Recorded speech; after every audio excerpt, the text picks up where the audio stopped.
Happy Thursday, Sis Squad! Even though it's really Taco Tuesday and your girl just had a margarita, okay? Because back to that tequila train, baby! And it's only because I'm celebrating this Taco Tuesday because Sarah just bought a house. Christine, that's cute. Yep, I bought a house. But like I said, before you said happy Thursday, I am so stressed. Which I would imagine comes with buying a house.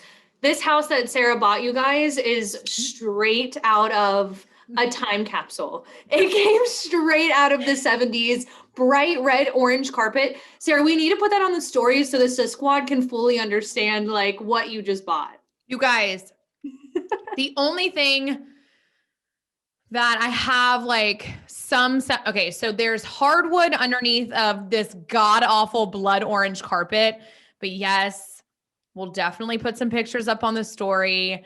I don't want to hear how terrible it looks. I know it. We're going to do a full renovation, but you kept saying that you wanted a house with charm. This house has that. It's got so much charm. It's so unique. There's no other house like it. And I cannot wait for you guys to see these pictures. But I mean, the before and after pictures are just going to be epic. Those are very generous adjectives, Christine, because there's blood orange carpet. There is wood paneling everywhere. There's blue carpet. There's carpet in the bathrooms. There's like floral wallpaper everywhere. There's oversized furniture. It's just, why do I always do this to myself? I did it 5 years ago. I renovated the current house that I was in and I swore I would never do it again. And here we are, almost 5 years to the day later, and I bought a house, not really expecting, I should say my husband and I bought a house, not really expecting, we lowballed, not expecting to get it. And boom, bam, it's ours. And I was unemployed as of the end of January. And so I'm just like really stressed. We've got a lot to do to our house. It's going to be all worth it. And I'm excited too, being on the outside, because this is like an HGTV dream, because there's so much potential in this cute little house that you just bought. It's not even really that little. It's just a big house straight out of the 70s with the most amazing backyard that's already done. So you don't have to do anything to the backyard. It's got an awesome shed. The kitchen in the main floor is going to be amazing. So it's just the stress of moving and getting your house on the market to then move into another house and then get out that place. Okay. Right. So if we sell our house before we close on the next house, we close on the new house on April 9th, right? So our house goes on the market this Sunday and it goes coming soon on Thursday. So they'll do like a little teaser on the MLS. So if we sell our house before April 9th, I mean, oh, you're definitely going to sell your house before April 9th. It's March 2nd. Are we going to move in with mom? And yeah, you're going to move in with mom and dad. You're going to move in their basement. In the basement? Christine. I don't know if I can do that. There could be worse places. It's only for a month. Mom will love it. Mom is going to be, actually dad will too. You guys can wake up together like old times, watch the news together before you go into work. Dad and I can watch sports and golf. Oh my God, yes. We'll watch the Masters together. And baseball just started. I mean, there's so much that you guys can watch together. They're going to love it. And I think it's the perfect amount of time. You don't have to stay there for too long because yes, I get it. I wouldn't want to move into my parents' house for much longer than I would have to anyways. But yeah. I think 1 month, you got this. Because just go ahead and bank on that happening. Your house is going to sell in a snap. You think so? Yes. You're in such a great location in Plaza Midwood, which is like a prime location. If you completely gutted this, what was it? It was 1 bedroom, 1 bath, right? You made it, or 2 bedroom, 1 bath. You made it 2 bedroom, 2 bath, completely renovated, blew down some walls. Dad built the most incredible deck in your backyard. 3-decker deck. 2-story deck. Like your house is going to sell so fast. I hope so. I hope so. It's all very stressful because like I said, currently I'm just consulting. I don't even have a full-time job. So it's just that compiled on buying a new house and renovating the new house. And Well, prepping my house. It's just a lot, but I am excited. Yes. I am excited. Well, all your stars are going to align. It's just hard to see right now. Speaking of the stars aligning, JJ Watt, he was a free agent that played for the Houston Texans and have now gotten picked up by the Arizona Cardinals.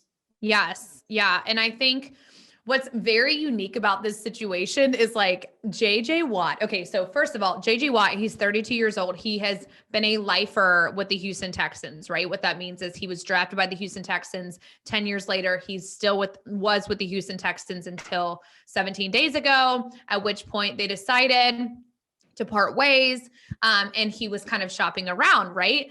Well, you'll read about this stupid Peloton account, right? So somebody created a Peloton account and I guess they like posted JJ. I think it was fake. I don't think JJ Watt really has a Peloton, but maybe he does. But it was like a fake, I'm pretty sure, Peloton account with JJ's picture. And he like posted like 4 teams in his summary. So every time that this person took a class, you would see like the 4 teams that JJ, I'm putting that in quote marks, was apparently considering going to.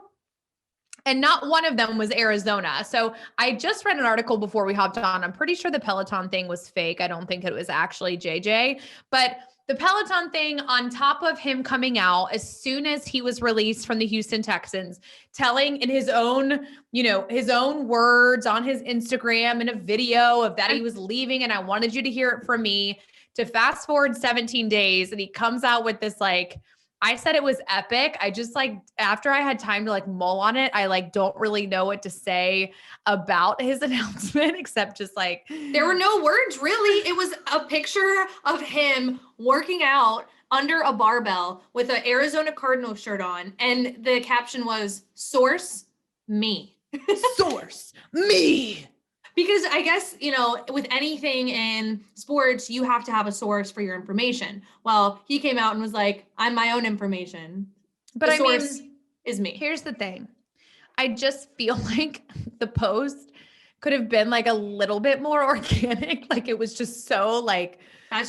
I feel like that's a man's brain. That is a man's brain for you, Sarah. Just like you and, we would probably think of this long caption. "We're so excited to go to the Cardinals and this is what the Cardinals are going to do for us. And, we cannot wait." And JJ in a man's brain, it's just plain and simple, baby. Source, me wearing a Cardinals t-shirt. Y'all figure it out. It's still just like, okay, I don't want to use the word douchey because he's not douchey. Yeah. But I just looked at this and I was like, really, JJ? Bro. Like, source. I just can't stop saying it like that. Source, me. So like meatheady, like that's what I envision a meathead doing. Yeah, I know. And working out too, which makes lollipop.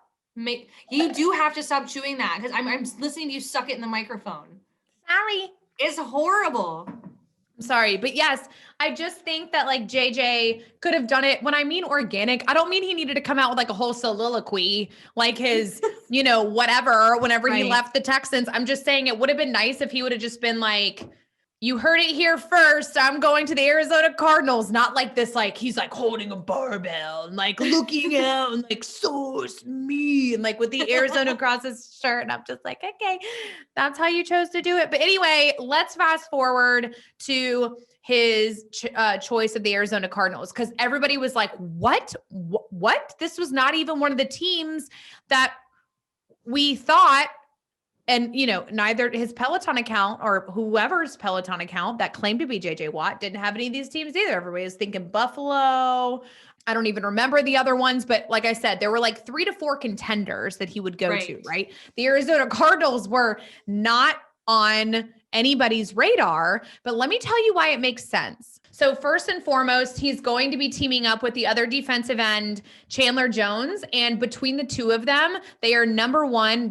Chandler Jones is number 1. And then JJ Watt is number 2 for most sacks in the NFL since 2012. So what that's going to do JJ Watt's a defensive end, so is Chandler Jones, right? So what happens is if you have one bomb defensive end, right, and they're rushing the quarterback, the offensive line is going to know that that defensive end is bomb and they're going to double team them.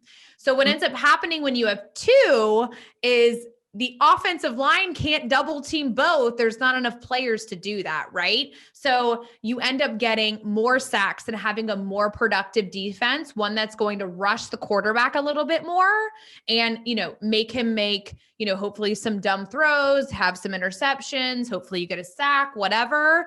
Your odds of making those big plays are much higher when you're paired up with another really good defensive end. So watching the Cardinals next year, I think, is going to be epic because they were already so good last season. And this season, I feel like now that JJ Watt's coming into the picture, they're going to be dynamic and explosive. Yep. And that much better. No, that's so true. So number 2, and I think this is debated, right? People are like, JJ Watt, like he said, he wanted to go to a Super Bowl contender team. He didn't say that. He just, kept saying that he wanted to win. We all knew that JJ was leaving because he wanted to win. He's spent 10 years in the NFL. His time in the NFL is coming to an end. He wants a Super Bowl ring, right? So you would have thought, the Buffalo Bills made it to the late stages of the playoffs last season. The Packers, the same. I think they were in the running. And so when he chose the Cardinals, it was like, did they even make the playoffs last year? Like, they're definitely a contender, but it wasn't one that was glaringly obvious, right? But I think you're right, Christine. Yeah. He is going to bring such a level of, like, he has such a way about him in the locker room. Yes, he's a leader. Yes, he's such a leader. So he's going to go in there. He's going to completely bring a whole new vibe to this locker room. Everybody's going to have this like new energy, this new aura, this new vibe. And the motivation is going to be through the roof. So I think JJ didn't just want to hop onto the train of a team that he knew already could potentially go to the Super Bowl. He wanted to make his stamp, his impact, and make sure that the team that he joined, he could push them to become a Super Bowl contender, which I think the Arizona Cardinals was the perfect fit for. Yeah. And that, that's super respectable too. And he's going to be playing with Kyler Murray, and Kyler Murray is the quarterback of the Cardinals, who is a great quarterback in the league. And another great quarterback in the league has a lot of unwarranted trade drama surrounding him right now. And that's Russell Wilson for the Seattle Seahawks. So Sarah, he's on the move, except not really, but possibly, because like there's a lot of drama saying that, he wanted to be traded, he wanted to move teams, but not really. So what's going on with that? I don't really know. I did a lot of research on this and I'm like, it's like, okay, so he's not demanding a trade. Like, I just don't even know where this came from. So I think a lot of it from the, all the current events, sports news that I've been watching is he just went to his ownership and had a conversation with them saying, he's been getting hit a lot. So what are some changes that we can make? And somebody in the organization asked, well, what are the top 4 places you would want to go? Somehow in the conversation that got brought up, he mentioned it. Somebody from that conversation then put out to the public that he demanded a trade to one of these 4 places, and that just didn't happen. I was going to say, I think words were taken out of context here. I think he wanted to brainstorm, I want to stay in Seattle, right? But what do we need to do in order to protect me a little bit more?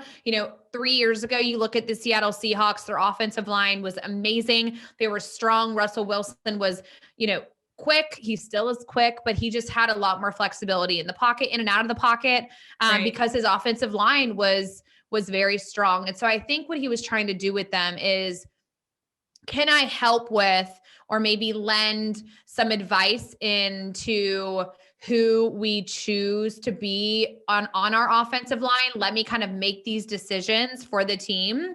And I read, and it was like, Russell Wilson, I mean, it says he did not demand a trade. He just told the Seahawks that he wanted to play in Seattle, but if they were considering a trade, the only teams that he would consider would be the Cowboys, the Saints, the Raiders, and the Bears. So Great. I think, he reiterated that he wanted to stay in Seattle, but it was like, if you guys want to have some conversations behind the scenes about where I'm going to go, like, I'm just going to go ahead and put it out on the table with me bringing this to you. I'm not saying I don't want to be in Seattle, but if I do want to go somewhere, or if I do end up going somewhere, these are the 4 places that I would go. So it's all very hypothetical. And to be completely honest, I think Russell Wilson is going to stay in Seattle, but we'll see. There's also, there's a lot of talk about him, going to the Cowboys, which would be hysterical. Because the Cowboys, they could definitely use a good quarterback. That's for sure. But Dak. So they would switch. Oh, so Dak would go to Seattle and get paid. Correct. So Dak is the quarterback for the Cowboys, who is now a free agent, and the talk would be switch them. So Russell Wilson goes to the Cowboys, Dak Prescott goes to the Seahawks, and, see and just have them play for the separate teams. But that's not going to happen. There's just no way that Russell I feel Wilson's like so as a reminder, you guys, Dak Prescott had a horrific injury, an ankle injury, I believe, back in October. And he was in the middle of his 1-year franchise tag with the Cowboys. And so it was obvious, he was getting paid, a bunch. But as I've explained in previous years, these 1-year contracts kind of leave you open to, losing a lot, right? He got injured. And so now it's like, are the Dallas Cowboys going to sign him for a long-year contract, or is another team just, they don't know if he's going to be fully healthy or not. So I think the only way that Dak is going to, the Cowboys as a whole, including their fan base, are not going to let Dak go. I don't think that they're going to. I think it would be bad PR on the Dallas Cowboys team to let Dak go, because of, it's basically like, we don't believe in you. We don't think that I don't think they're going to sign him to a long contract. I don't. But is that really unfair though? Because Dak didn't really perform even before he got hurt. Yeah. Would that really be unfair? He kind of hit his stride, right? Like a couple games before he got hurt. And then it was like, and they didn't have a preseason either, remember, right? So last year, they didn't have that normal 3 to 4 games of scrimmage, if you will, to kind of get their feet wet. They jumped straight into the NFL regular season. And so you did see a little bit of a slower start for a lot of players, namely, and more specifically, Dak Prescott. So I see where you're coming from. I just don't think that I think personally, the Dallas Cowboys, purely for PR, because of the city of Dallas kind of rallying behind Dak and all that Dak has done for the city of Dallas while he's been injured, I don't think that they're going to let him go. But so you think they're going to re-sign him as their quarterback? I think they're going to re-sign him as their quarterback, but I don't think that there's going to be a long-term contract. So we'll have to see. So like another Cam Newton kind of thing, like 1 year, prove yourself kind of thing? I don't think 1 year. Cam was religiously hurt, right? It was his shoulder and his elbow and his ankle. It was always something, one season after another with the Panthers. And so he kind of had a history of getting injured. I think Dak, this is one large injury, don't get me wrong, but I think they'll probably sign him. I don't think we'll see a 1 year contract, maybe 2 to 3 years to kind of give him some time. To prove himself, but not make it so that it's, 1 year and you're out kind of thing. But we'll just have to wait and see. But yes, I do think Russell Wilson, seeing through all the muck, all of this drama, is going to stay in Seattle. Agreed. But another free agent that's worth noting is DeMarcus Cousins, aka Boogie in the NBA. Mm-hmm. He just got released from the Houston Rockets, and there's a lot of talk about whether he should just retire. So what are your thoughts on that? So I don't think he's going to retire. I think there's quite a few teams that want to pick him up, but we've talked, episode after episode after episode, Christine, about how teams are really moving to this no position, t- uh, no position basketball, right? Everybody can be every position, right? The standard 1 through 5, 2 point guards, a center, and 2 forwards is not really, or a guard, a point guard, whatever, is not. It's an actual thing. What? No position basketball. Well, I mean, it's just kind of like what people are moving towards. Like everybody is around, 6'7". Everybody can shoot. Everybody can rebound. Everybody can, you know what I mean? It's like seems so unorganized, but yes, I see you what you're still saying. have your big men. Yeah. But the history is that you think of I know we keep using Cody. I love him. But you think of Cody Zeller. Cody Zeller is great at rebounding. He's great under the basket. He can make layups, he can dunk, whatever. But like when it comes to shooting outside of the perimeter, he just can't do it. What do you mean outside the perimeter? Sorry. So like outside, like whenever you are like long shot. So like typically you think of the free throw, right? The free throw box and the free throw line, right? Within that box is like where large men and centers, it's like they call that in the paint. In the paint. Exactly. So they can shoot from there. They can make layups from there. They can dunk from there. But once you start to get outside of that, you see their percentages start to drop. And I don't know why. I think they probably just grew up as rebounders and dunkers and Mr. Layups. And so they probably didn't have training from a young age when they had training on all other aspects of their position. Unless you're Steph Curry. Huh? I said, unless you're Stephen Curry. Well, Stephen Curry's not a big man, right? I mean, he's only 6'3", and so he's not really going to be under the basket. Yes. So, I mean, he's still your standard point guard. He's making all sorts of points, but back to DeMarcus Cousins is a standard big man. He's a center, and he doesn't have the best range when it comes to shooting. And the Houston Rockets are completely reorganizing their entire team, and they want a younger, more agile, kind of non-position team, if you will, and more flexible team. And so DeMarcus Cousins just did not fit up underneath of that umbrella. But I do think that he's going.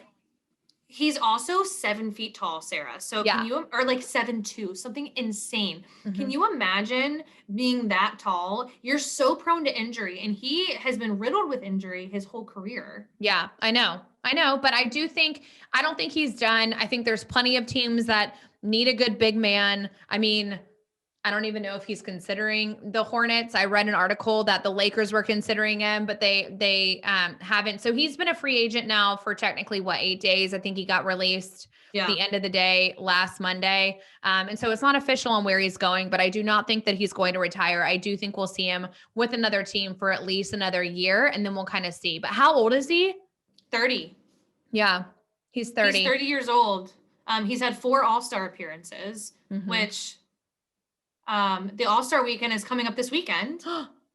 Yeah, it's going to be a really exciting time, although there is a little drama surrounding it. So tell us give us some background about what the NBA All-Star game is. So the NBA All-Star game, it's normally a weekend, right? So you have like the Friday night is like the dunk competition.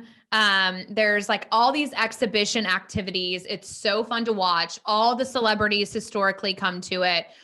They had it in Charlotte one year, and like hotel rooms in Uptown were like $2,000 a night. I mean, something crazy. I mean, absolutely insane. So it always has brought a crowd. Everybody sits courtside. It's like the who's who of the NBA weekend, right? Because it's the best of the best. All the best players are playing in this game. Yeah. So the best players come, and then like the highest, the whatever celebrities, it's like I said, it's the who's who of Hollywood is always at the All-Star game too. So the dunk competition is always like one of my most favorite ones. It's so much fun to watch. So they're doing it a little bit differently this year, right? So typically All-Star weekend is a full weekend. You've got things Friday night, you've got things Saturday night. I'm pretty sure there's even something on like Sunday morning. But this year they're just doing the game, I think on Saturday, right? Sunday the 7th. Mm-hmm. So they're just having the game, and then at halftime they're doing the slam dunk competition. So historically you'll see the players that are playing in the actual game. Sometimes they do, but most of the time they don't participate in the exhibition, like the 3-point contest, the slam dunk competition. They kind of just play the game and leave. So it's similar this year, right? So they're playing the game on Sunday, but instead of having a separate night for the slam dunk competition, they're doing it at halftime for the All-Star game. So you've got the East versus the West. And then at the halftime, you've got, I think there's like 3 players, Obi Toppin, Afrony Simmons, and Cassius Stanley are going to be doing like, I guess, a muted version of the dunk contest. Because I mean, it's during halftime, so you can't expect it's going to last as long as it typically does. But who knows? Of course, per Rona, everything else is going to be a little bit shrunk down this year. So they will still have the slam dunk competition. They just won't have the full weekend of events. So like what is the All-Star game? It started in 1951, and historically it's always been the East versus the West, and the best players in the league from both conferences come together to form 2 teams to play against each other. Yeah. Purely for recreational purposes, and that has not changed. But in 2018, it changed to there would be 1 player picked from each conference. So from the East and the West, there's 1 player who's voted the team captain, and that is voted by the fans. So fans get to choose who the team captain is. And then it kind of becomes, captain's choice at that point. So that team captain gets to choose who they bring into their team to play with them in the All-Star game. So for the West, their team is stacked. And of course, LeBron James is the team captain, and he brought in all the best players like Luka Doncic for the Mavs, Stephen Curry for Golden State, LeBron, obviously, Nikola Jokic for Nuggets, and Kawhi Leonard for the Clippers. They are going to be fire. Okay. Yes. But I need to talk. So rewind about like 2 weeks or so. LeBron James caught some heat. And he didn't really catch heat, actually. I feel like everybody kind of agreed with him for saying that he should not, because everything LeBron does, everybody agrees with LeBron. Always. Right. Literally. And LeBron could say the sky is green and people would be like, well, it's kind of like a blue-green. And be like, you're what? No. Anyway, so LeBron is not happy that there's an All-Star game this year. Which I can't blame him. Yes. Okay. And that's what people were saying. That's what I mean by people were agreeing with him, because last season, for those of you that were listening to us, it went a lot later in the year than it typically does. And they didn't really there was like a month break in between the end of the championship last year and the start of the regular season of this season. And so LeBron was like, we were kind of told during this whole thing that there wasn't going to be an All-Star game and that we were going to have this week break, right? That we were going to be able to look forward to having a break. Yeah. Not having to travel again. Yes. Not having to go just for an so much game. But it's not just the exhibition part of it. It's not just the history. It's not the tradition. There's also money to be made for charity, right? Yeah. Oh yeah. There's a decent amount of money to be made for charity. I'm pretty sure, actually, I'm positive the winning team earns $350,000 to go to their charities. And even the losing team gets $150,000 for their charities. I think players get bonuses though, too. Yeah. I think you get, the winning team gets $100,000 and then the losing team wins $25,000 each. Oh. Yeah. So they're making good money for themselves and for their charities. So yes, there's incentive to go. I think LeBron, in his mind, he's, he doesn't care about that because he doesn't need the extra money. And he was under the impression that he wasn't going to have to play in an All-Star game, which is also, I go both ways. I always try to play devil's advocate, but I'm also like, I mean, you should go because you were voted team captain. You know, you should take that honor and take it with pride too, and go and play and be a good sport about it. Yeah. So here's what I'm talking about though. So it doesn't come directly from the NBA for the All-Star game. Yeah, there's money that goes to charity. Yeah, there's money that comes directly from the NBA for the All-Star game, but there's a few of these players that have it in their contracts that they make a like certain amount more if they make the All-Star game. Oh, for real? They have it in their contract. Yes. So like there are so there are all-star bonuses that are written into some of these people's contracts. So run through the list of who's going, Christine, again, and I'll tell you if who's going to be making a bonus. Okay, so we have Luka Doncic, Stephen Curry, LeBron James, Nikola Jokic, and Kawhi Leonard on one team. Okay. The second team is Kyrie Irving, Bradley Beal, Kevin Durant, Giannis Antetokounmpo. I don't even know how to say his name. I ain't gonna lie. I do not know how to say that. He's the Greek freak. That's what everybody calls him, the Greek freak. The Greek freak and Joel Embiid. Okay. So we've got Nikola Jokic who's on that list, right? Yep. So I'm clicking on it to see how much money he's going to make to go to the All-Star game. And while I'm looking that up, Christine, Devin Booker he's going in place of somebody else on that list that you just listed. What? You talking about the guy that dates Kendall? Yes. So Kendall Jenner, since this is in Atlanta and Atlanta is allowing, I don't know how many spectators are going to be allowed to go to the All-Star game, but guaranteed Kendall Jenner will find a way to go. 1,000%. Just to note, those are the starters that are going to be starting for the teams. There's also going to be players on the sideline, and that is who Booker is going to be subbing in for Anthony Davis. Yes. So Devin Booker is like a last minute slide in because Anthony Davis is hurt. But as you said, Christine, the 10 players that you just listed, those are the starters, right? So there's 12 for each team, you guys. So there's 12 players selected for the East. There's 12 players selected for the West. There are 5 starters selected for each team. And then there is a captain that is selected for each team. And the voting for all of it is based off of fan votes, right? Yep. Well, now, I mean, the captain gets to choose their team based off of the pool of all-stars that the fans have voted for. So yes. Got it. Okay. So LeBron was the West captain. Who's the East captain? So Kevin Durant is the captain for the East Conference. However, he's not going to be playing. He's going to be playing. He's going to be placed by Domantas Sabonis. But this is where it gets confusing. Domantas Sabonis, who obviously was not voted by the fans as a captain, right. He barely even made it to the All-Star game, is definitely not going to be the captain now. So I'm sure Kevin Durant picked the team, and the person who was second in votes to Kevin Durant was the Greek freak, Giannis. And so I think Giannis will be kind of the stand-in captain for the All-Star game.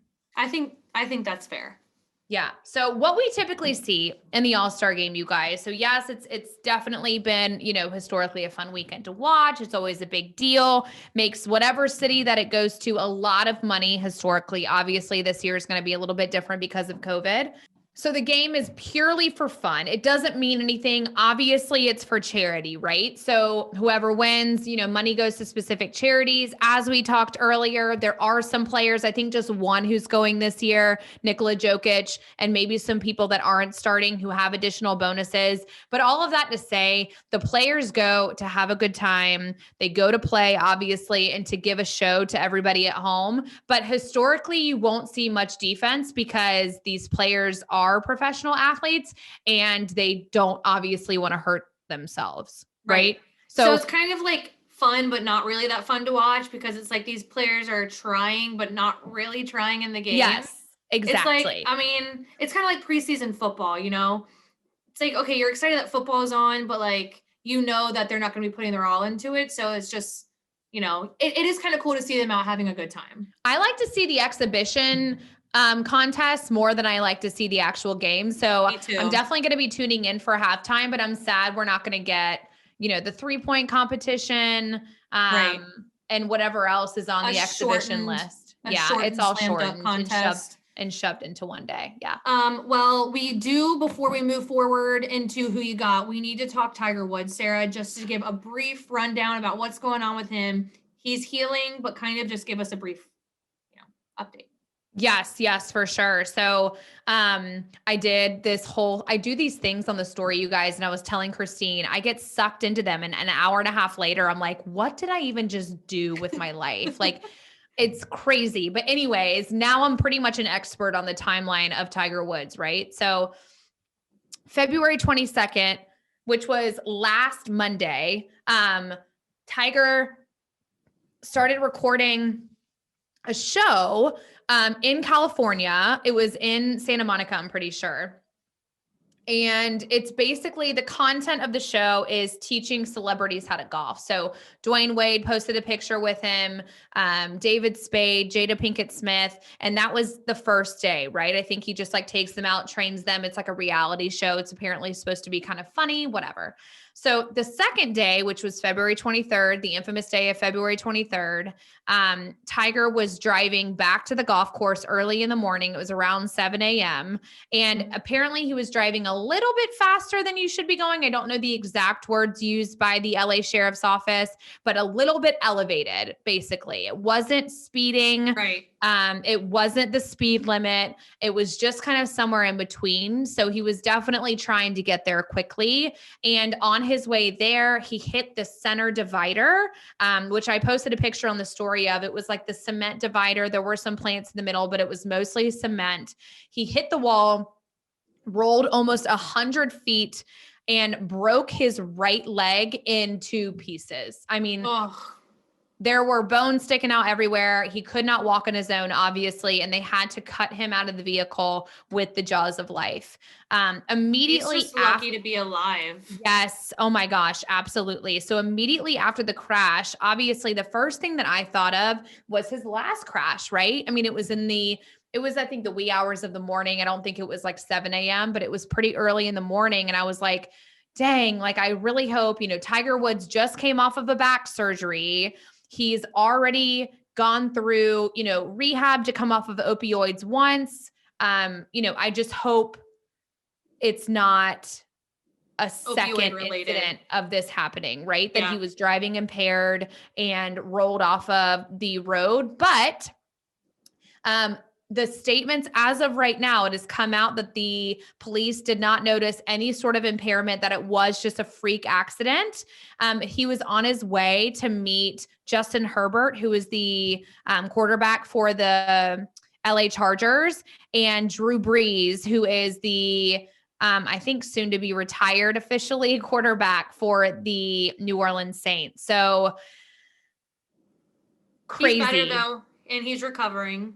Yes. So it was February 23rd, the morning of February 23rd that it happened. And then it was like at midnight. So like 12:05 a.m. So technically the next day, that there was a statement made on his Twitter and on Instagram about how he had multiple leg fractures and he went into emergency surgery, but that he was awake and recovering, and that he appreciates all of the love and the support and the privacy. Fast forward to Sunday, that's really where the heartwarming aspect of sports just came full circle, right? It was slap in your face and it was so emotional. And it's just like all of these players, even Phil Mickelson, who is notoriously one of Tiger Woods' biggest competitors on the golf course, wore black and red, black slacks, and a red shirt for Tiger in his honor, because they are all with Tiger as he kind of goes through this healing process. So it was really sweet to see.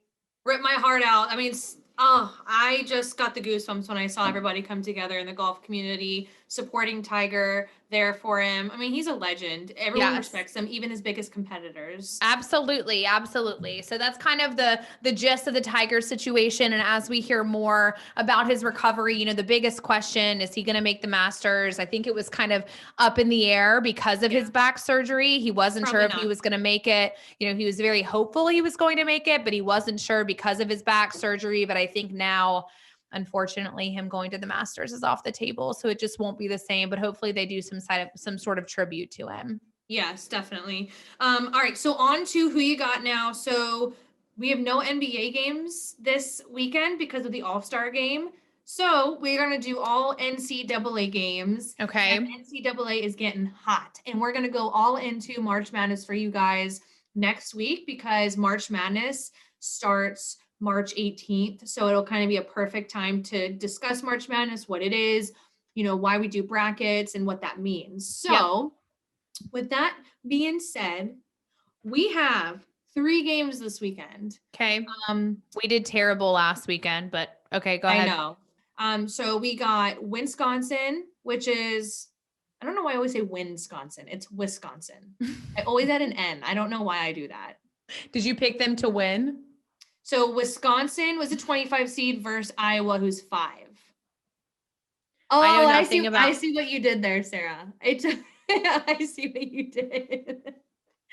And no, I don't pick them to win. I pick Iowa.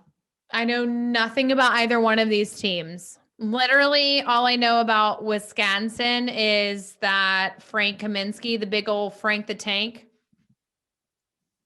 used to play for them. So Okay. Is that reason enough? No, I'm going with Iowa. All right. We both got Iowa for that one. Okay. Next, we have Texas Tech, who's 18, versus Baylor, who is ranked number 3. And Baylor just lost their number 1 spot. That's right, because we picked them to win last weekend. Who are they playing? West Virginia? Baylor is playing Texas Tech. No, but last weekend. Yeah, West Virginia.